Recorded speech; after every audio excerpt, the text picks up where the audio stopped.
ए जी कहाँ जातनी? जातनी नौकरी पर। ए जी रउआ से एगो बिनती बा। का बिनती बा बोला? जाए मैं नौकरी पर अभी ऐसे ना कहिए बलराम जी, घरे छुट्टी लेके औरी कुछ दिन रहिए बलराम जी, घरे छुट्टी लेके औरी कुछ दिन रहिए बलराम जी। जाए मैं नौकरी पर अभी ऐसे ना कहिए बलराम जी, जाए मैं नौकरी पर अभी ऐसे ना कहिए बलराम जी, घरे छुट्टी लेके औरी कुछ दिन रहिए बलराम जी, घरे छुट्टी लेके औरी कुछ दिन रहिए बलराम जी।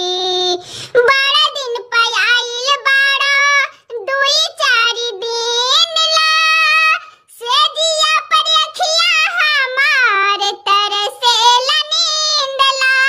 बड़ा दिन पे आइल बाड़ा दुई चार दिन ला, से जिया पर अखिया हमार तरसेला नींद ला।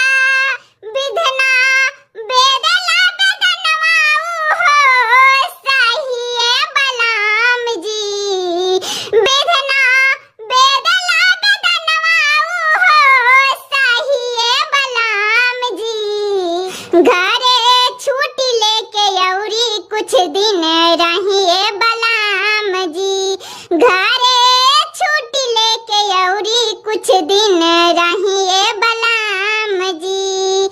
छुट्टी के कागज देके रास्ता निकाल ली, डॉक्टर से मेडिकल के रिपोर्ट लिखवा ली। छुट्टी के कागज देके रास्ता निकाल ली, डॉक्टर से मेडिकल के रिपोर्ट लिखवा ली।